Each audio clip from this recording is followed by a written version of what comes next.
Hello students, तो जैसा कि आज है आपका यहाँ पर 20 जून और जो है 20 जून का आपका लास्ट दिन है आपका एसएससी एमटीएस एग्ज़ाम का। आज से आप लोगों के समाप्त हो रहे हैं। तो फर्स्ट शिफ्ट का एग्ज़ाम यहाँ पर 20 जून में समाप्त हो गया। तो देखेंगे कि कौन कौन से क्वेश्चन ऑलमोस्ट यहाँ पर पूछे गए हैं, तो देख लेंगे। लेकिन उससे पहले आपको बाकी एग्ज़ामों का एनालिसिस ज़रूर चाहिए होगा, तो आप वीडियो को लाइक शेयर और सब्सक्राइब करते हुए ज़रूर चलिए। फर्स्ट शिफ्ट का लास्ट दिन में देख लेंगे फर्स्ट शिफ्ट में आपका क्या क्या पूछा गया था।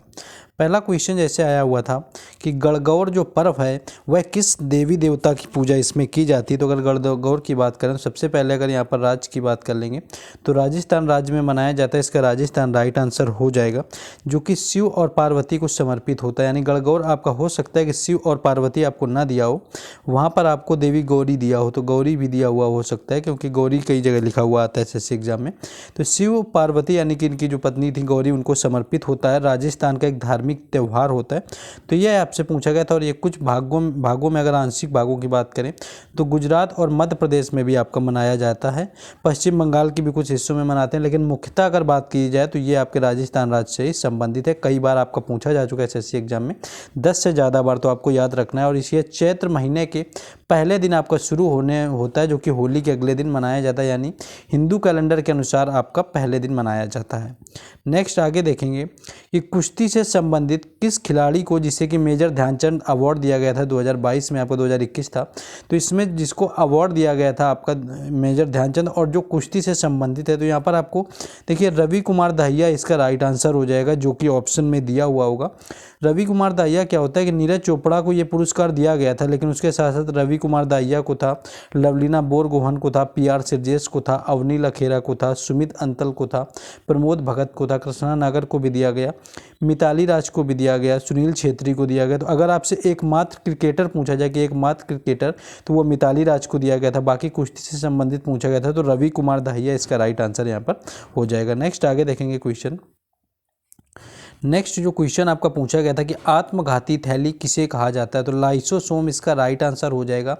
लाइसोसोम को कोशिका की आत्मघाती थैली आपका कहा जाता है। और ऐसा इसलिए होता है क्योंकि लाइसोसोम अंग है जो कि कोशिका द्वारा बाहर से ली गई सामग्री को पचाते हैं। यदि लाइसोसोम किसी भी संयोग से आपका फट जाता है तो पाचन एंजाइम कोशिका के अंदर रिश्ता है, और ये एंजाइम बाद में कोशिका के भागों को भी पचाना शुरू कर देते हैं। इसीलिए जो लाइसोसोम होता है उसे आत्मघाती थैली के नाम से भी जाना जाता है। तो ये क्वेश्चन आपको यहाँ पर याद रख लेना है। नेक्स्ट आगे बढ़ेंगे। नेक्स्ट क्वेश्चन पूछा गया था, एक आपका नृत्य से संबंधित कुछ आया हुआ था, एग्जैक्ट पूरी तरह से कोई क्वेश्चन का नाम यहाँ पर त्यौहार का पता नहीं चल पाया है आपका। पूछा गया था कोई त्रिपुरा का आपका त्यौहार था, यहाँ पर स्टूडेंट्स के द्वारा है हक जाने क्या था आपका, तो वो बता नहीं पाए। बाकी तो आपका त्रिपुरा राज्य से संबंधित था आपका, उन्होंने बताया कि त्रिपुरा से संबंधित फेस्टिवल था आपका। तो बाकी अगर और भी पूछ ले त्रिपुरा के कौन कौन से हो सकते हैं, तो आपका रियांग समुदाय का होजगिरी नृत्य होता है, हो सकता है आई थिंक आपका होजगिरी पूछा गया था। त्रिपुरी समुदाय का आपका गोरिया, झूमी, मसाक और लेबांग आपका था। चकमा समुदाय का बीजू था, लुसाई था। चेराव नृत्य आपका मुख्यतः जो आपका होता है यहाँ पर मिजोरम का हो जाता है। तो इस तरह से आपका पूछा गया था। तो हैहक नृत्य आपका शायद पूछा गया था, तो हैहक नृत्य आपका ये होता है। बांग्ला नृत्य, गारो इत्यादि का होता है। देखिए ये क्वेश्चन ऑलमोस्ट वही पूछे गए हैं जो पहले शिफ्टों में आपके पूछे गए थे। मैं लिख के देता हूँ कि जिसने PDF अच्छे से पढ़ रखा होगा, आपके 8 से 10 क्वेश्चन यहाँ पर मिल गए हैं। 8 क्वेश्चन तो यहाँ पर आराम से मिल गए, PDF के ही हैं, रिपीटेड क्वेश्चन है या फिर आपके एक्स्ट्रा फैक्ट से आ रहा हुआ है। तो आप समझ लीजिए वो 20 रुपये की मात्र PDF आपके लिए कितनी फ़ायदेमंद थी। और बहुत लोग तो ले नहीं रहे थे, बहुत सारे क्वेश्चन थे, कुछ लोगों ने नहीं लिया। ज़्यादातर लोगों ने सेल काफ़ी अच्छी हुई है PDF की, लोगों ने लिया हुआ है। कुछ लोग बाद में पैसे देने के लिए बोले थे, वो भी लेके चले गए, वो बात अलग है। तो यहाँ पर आपका जो 20 रुपये की PDF थी काफ़ी फ़ायदा दिया। आप जाकर के अभी भी चेक कर ले, या जिन लोगों ने लिया हुआ है वो कॉमेंट में ज़रूर फीडबैक दे दें, ताकि आगे एग्जामों का भी आपको मिलता रहा करेगा। क्वेश्चन में वापस आएंगे। क्वेश्चन था कि भारतीय संविधान का अनुच्छेद 51 किससे संबंधित है, तो अंतर्राष्ट्रीय शांति और सुरक्षा को बढ़ावा देने से अनुच्छेद आपका यानी कि आर्टिकल 51 संबंधित होता है। रिपीटेड क्वेश्चन है, पहले भी आपका दिनों में ये एसएससी एमटीएस एग्जाम में पूछा जा चुका है। नेक्स्ट क्वेश्चन था आसान सा कि राष्ट्रीय ध्वज का सम्मान करना कौन सा अधिकार होता है, तो कौन से अधिकार के अंतर्गत आता है, तो जो राष्ट्रीय ध्वज होता है उसका सम्मान और जो राष्ट्रगान का सम्मान प्रत्येक नागरिक का मौलिक कर्तव्य होता है। और मौलिक कर्तव्य वही है जो आपके 1976 में 42वें संविधान संशोधन के तहत सरदार स्वर्ण सिंह समिति के अनुशंसा पर जोड़े गए थे, जो कि इंदिरा गांधी तत्कालीन प्रधानमंत्री थी उस समय की। नेक्स्ट देखेंगे आगे आपका यहाँ पर। नेक्स्ट आगे आपका आया हुआ था एक ये क्वेश्चन था आपका एक यहाँ से आपका कुछ पूछा गया था एग्जैक्ट आपकी वास्तुकला की, आपकी यहाँ पर डबल डोम्स शैली कुछ पूछ ली गई थी। डबल डोम्स शैली आपसे कुछ पूछी गई थी कि किसके द्वारा शुरू की गई थी, यानी कि दिल्ली सल्तनत किस राजवंश के द्वारा दोहरे गुंबद, यानी कि डबल डोम्स का मतलब आपका होता है दोहरे गुंबद की जो अवधारणा है वो किस वंश के द्वारा शुरू की गई थी। तो दोहरे गुंबद की जो अवधारणा है वो लोधी वंश के द्वारा शुरू की गई। और लोधी जो वंश था आपका दिल्ली सल्तनत का अंतिम राजवंश था, जो कि 1451 से लेकर के 1526 तक सत्ता में चला हुआ था।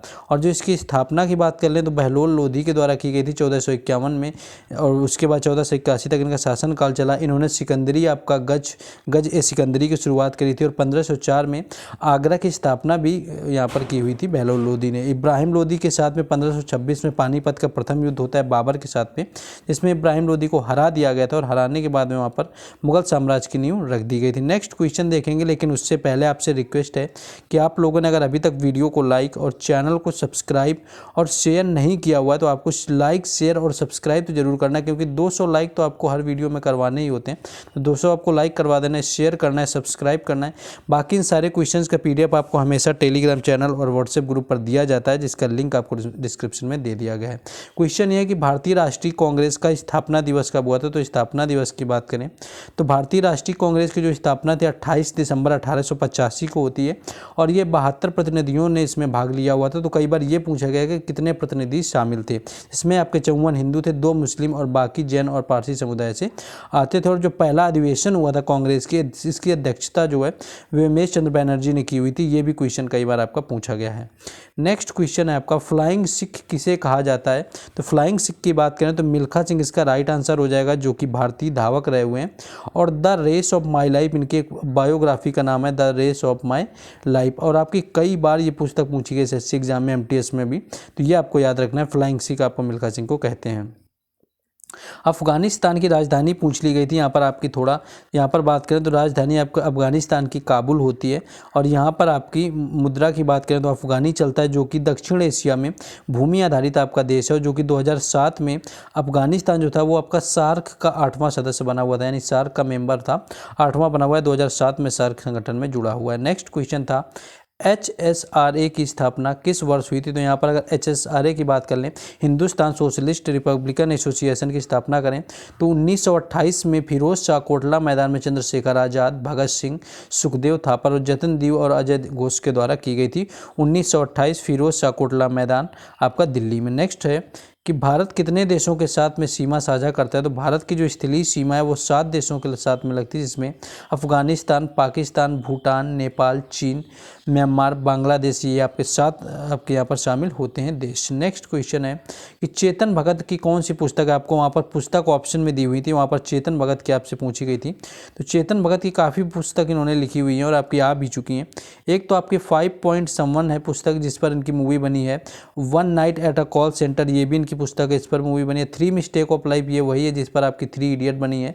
सभी लोगों ने ऑलमोस्ट 3 इडियट देखी। 2 स्टेट्स हो गया, रिवोल्यूशन हो गया, हाफ गर्लफ्रेंड हो गया, मेकिंग इंडिया ऑसम हो गया, 1 इंडियन गर्ल हो गया। तो ये सारी जो पुस्तक हैं वो चेतन भगत के द्वारा लिखी गई हैं। नेक्स्ट क्वेश्चन देखिए, रिपीटेड है आपका 16 को, शायद 16 तारीख को आपको आया हुआ था जून में 3rd शिफ्ट में, कि जो सोलंग फेस्टिवल है किस राज्य में मनाया जाता है। तो अरुणाचल प्रदेश यहाँ पर राइट आंसर हो जाएगा, जो कि आदि जनजाति का सबसे लोकप्रिय त्यौहार होता है अरुणाचल प्रदेश का, सितंबर महीने की शुरुआत में आपका मनाया जाता है।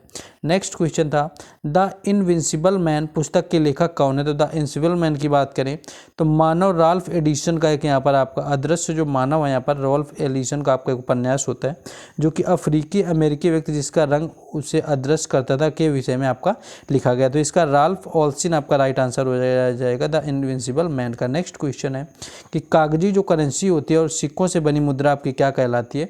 तो कागजी करेंसी और नोटों को सिक्का से युक्त मानक मुद्रा को फिएट मनी कहा जाता है। फिएट मनी आपको इसको बोलते हैं, फिएट मनी कहता है। इसमें आपको लेने से इसको कोई मना नहीं कर सकता है। नेक्स्ट क्वेश्चन आपका था कि जगजीत सिंह क्या गाते थे या किससे संबंधित थे। तो जगजीत सिंह आपके संगीतकार रहे हुए हैं, गजल गायक ये रहे हुए थे, संगीत निर्देशक भी रहे हुए थे। तो गजल आपको ऑप्शन में दिया होगा। ये एक रिपीटेड क्वेश्चन है कि विटामिन ए की कमी से कौन सा रोग होता है। तो विटामिन ए जो होता है, रतौंधी आपका पूछा गया था, तो रतौंधी आपका होता है विटामिन ए की कमी से। विटामिन बी की कमी से आपको रिकेट्स हो जाता है। विटामिन सी से आपका स्कर्वी होता है, विटामिन डी की कमी से आपकी हड्डियों को स्वास्थ्य खराब होता है, ये सारे आपके होते हैं। नेक्स्ट आपका मिश्रित फसल पूछा गया था, तो भूमि के एक ही टुकड़े पर साथ साथ दो या दो से अधिक फसलें जो उगानी होती हैं वो आपका मिश्रित फसल कहलाता है। नेक्स्ट एक आपका था नैनार पूछा गया था, कौन था, तो नैनार शिव भक्त थे, अलवर विष्णु के भक्त थे और दक्षिण भारत में 13वीं शताब्दी के अंत में वैष्णव आंदोलन एक मजबूत आंदोलन हुआ था, तो यहाँ पर नैनार पूछा गया था, तो आपके शिव भक्त थे। नेक्स्ट क्वेश्चन है यह अशोक स्तंभ क्यों बनवाया गया था, तो अशोक ने बौद्ध धर्म पर जोर देने और पूरे राज्य में आपके विस्तार करने के लिए यहाँ पर आपको उसकी इच्छा समर्थन करने के लिए बनवाया हुआ था। नेक्स्ट है कि पोषण अभियान किस मंत्रालय के द्वारा शुरू किया गया, तो जो आपका है महिला एवं बाल विकास मंत्रालय यहाँ पर आपका हो जाएगा, जो कि ICDS जिसको आपको बोलते हैं, आपका जो आपका आंगनबाड़ी के अंतर्गत आता है, तो महिला एवं बाल विकास मंत्रालय के द्वारा पोषण आपका यहाँ पर शुरू किया गया था योजना। निम्नलिखित में से किसे भूकंप के उद्गम बिंदु के रूप में जानते हैं, तो भूकंपीय जो केंद्र बिंदु होता है वो आपका भूकंप का उद्गम बिंदु कहलाता है। नेक्स्ट क्वेश्चन है कि किस राज्य में उगादि एक महत्वपूर्ण फेस्टिवल के रूप में मनाया जाता है, उगादि भी आपका रिपीटेड है, तो कर्नाटक इसका राइट आंसर हो जाएगा, जहां पर उगादि नए साल के रूप में मनाया जाता है।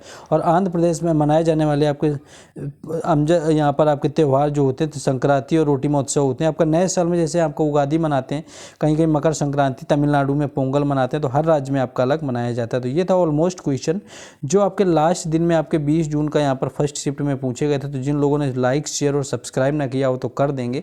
बाकी इन क्वेश्चंस का PDF आपको टेलीग्राम चैनल और व्हाट्सएप ग्रुप पर मिलेगा, जिसका लिंक आपको डिस्क्रिप्शन में दिया गया है।